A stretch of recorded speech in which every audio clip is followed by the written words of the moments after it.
কাকদ্বীপে শুরু হলো 5 দিনব্যাপী ভগবান শ্রীকৃষ্ণের চন্দন যাত্রা উৎসব।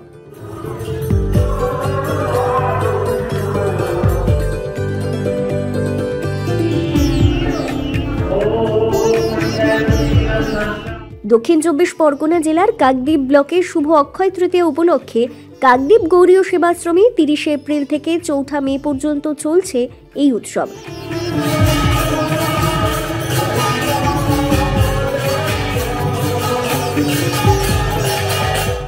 প্রতিদিন সন্ধ্যায় শ্রীমদ্ ভাগবত গীতা পাঠ, পাশাপাশি বিভিন্ন ধর্মীয় আলোচনা।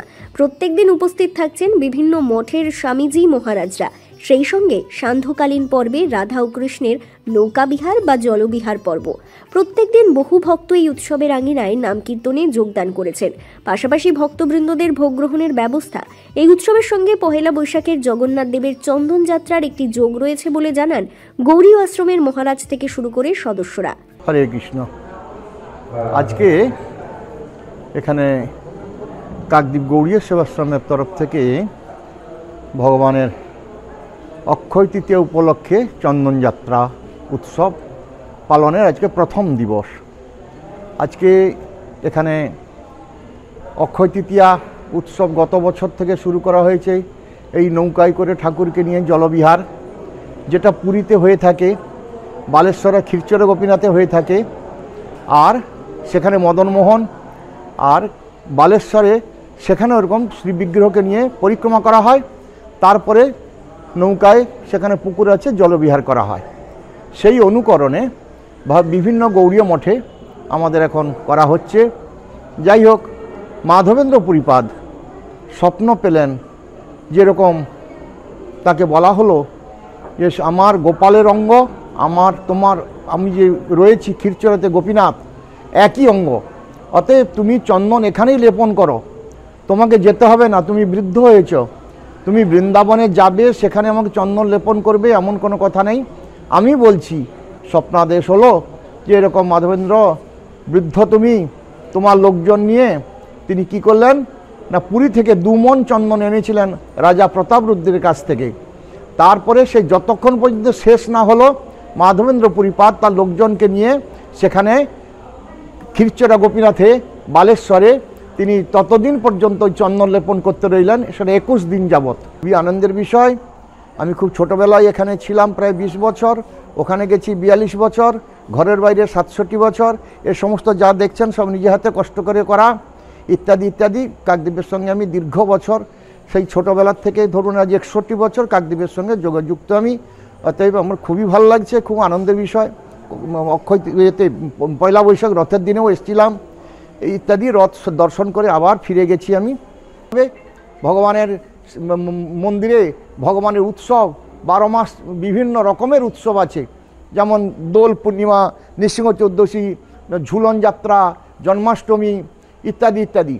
তারপরে এই নৌকা বিহার, এটা হচ্ছে অক্ষয় তৃতীয়া। এগুলো যদি টিকিয়ে রাখতে পারে সবাই, তাহলে খুব আনন্দের বিষয় হবে। সেই উৎসবটার নাম হলো চন্দন যাত্রা। চন্দন যাত্রা করার কারণ হলো মাধবেন্দ্রপুরী বৃন্দাবনের কাছে যখন স্বপ্নাদিষ্ট হয়ে একটি মূর্তি উদ্ধার করেন, কৃষ্ণমূর্তির নাম দেন গোপাল। গোপাল গ্রীষ্মে প্রচণ্ড কষ্ট পাচ্ছিলেন, তিনি বললেন মলয় চন্দন দিয়ে আমাকে সেবা করো, আমাকে লেপন করে একটু আমাকে আরাম করুন। উনি তখন পদব্রজে চলে এসেছিলেন পুরীতে। ওরার পথে রেমনাতে সেখানেই দেখা গেল যে ক্ষীরচরা গোপীনাথ যেখানে, সেখানেই গোপীনাথ নিজেই একটা পাত্র লুকিয়ে রাখলেন, যেটা ওকেই দাও। চিন্তা করে জনসাধারণের মধ্যেও সেই কৌতূহল রয়েছে, অনেকে উপকার পেয়েছেন, তারা আমাদেরকে যথেষ্ট সহযোগিতা করেছে। এছাড়া আমরা আজকে রয়েছে অক্ষয় তৃতীয়া, আমরা কাউকে ফেরাইনি, আমরা সবাইকে অন্নদান করেছি, অন্নভোগ দিয়েছি।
কাকদ্বীপ শহরের সন্নিকটে কাশীনগরে অবস্থিত Omkarnath institute of pharmaceutical technology and medical science 2024 থেকে 2025 সেশনের ডি ফার্মা কোর্সে ভর্তি শুরু হয়েছে। আগ্রহী ছাত্রছাত্রীরা কলেজের অফিসে যোগাযোগ করুন।